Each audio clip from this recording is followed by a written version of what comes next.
ನಿಧನದಿಂದ ಒಬ್ಬ ಕಟ್ಟ ಸಮಾಜವಾದಿ ಮುಖಂಡನನ್ನು ಹಾಗೂ ಪ್ರಗತಿಪರ ವಿಚಾರಧಾರೆ ವ್ಯಕ್ತಿಯನ್ನು ನಾವು ಕಳ್ಕೊಂಡಿದ್ದೇವೆ.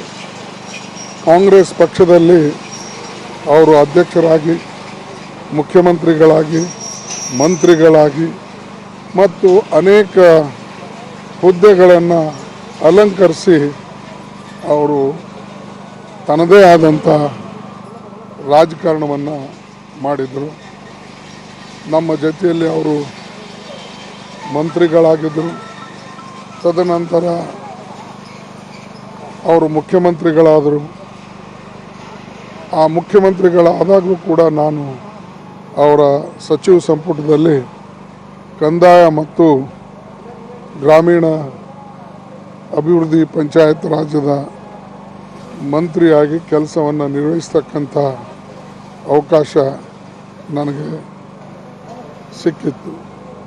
ನಾವೆಲ್ಲರೂ ಒಂದು ಕ್ಯಾಬಿನೆಟ್ನಲ್ಲಿ ಇದ್ದರೂ ಕೂಡ, ಮಂತ್ರಿಯಾಗಿದ್ದರೂ ಕೂಡ ಎಲ್ಲರೂ ಸ್ನೇಹಿತರಾಗಿ ನಡ್ಕೊಳ್ತಿದ್ದೇವೆ ಮತ್ತು ಅವರು ನಡೆಸ್ಕೊಳ್ತಾ ಇದ್ದರು. ವಿಶೇಷವಾಗಿ ಅವ್ರ ಕಾರ್ಯಕ್ರಮ ಅಂದರೆ ಈ ಗ್ರಾಮೀಣ ಜನರಿಗೆ, ರೈತರಿಗೆ, ಬಡವರಿಗೆ ಕೊಟ್ಟಂಥ ನೀರಾವರಿ ಯೋಜನೆಗಳಿರ್ಬೋದು, ಪಂಪ್ ಸೆಟ್ಟಿನ ಮೇಲೆ ರಿಯಾಯಿತಿ ಇರ್ಬೋದು, ಆರಾಧನಾ ಯೋಜನೆ ಇರ್ಬೋದು, ಆಶ್ರಯ ಯೋಜನೆ ಇರ್ಬೋದು ಮತ್ತು ವಿಶ್ವ ಯೋಜನೆ ಇರ್ಬೋದು. ಇಲ್ಲೆಲ್ಲ ಯೋಜನೆಗಳು ನೇರವಾಗಿ ಬಡವರಿಗೆ ತಲುಪತಕ್ಕಂಥ ಕೆಲಸವನ್ನು ಅವರು ಮಾಡಿದರು. ಕಾರಣಾಂತರದಿಂದ ನಮ್ಮ ಪಕ್ಷವನ್ನು ಬಿಟ್ಟು ಬೇರೆ ಪಕ್ಷಕ್ಕೆ ಅವರು ಹೋದರು.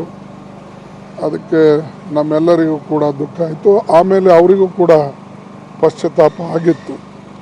ಮೊನ್ನೆ ಅವರಿಗೆ ನಾನು ನೋಡಬೇಕು ಅಂಥೇಳಿ 24ನೇ ತಾರೀಕು ಮಲ್ಯ ಹಾಸ್ಪಿಟ್ಲಿಗೆ ಹೋಗಿದ್ದೆ.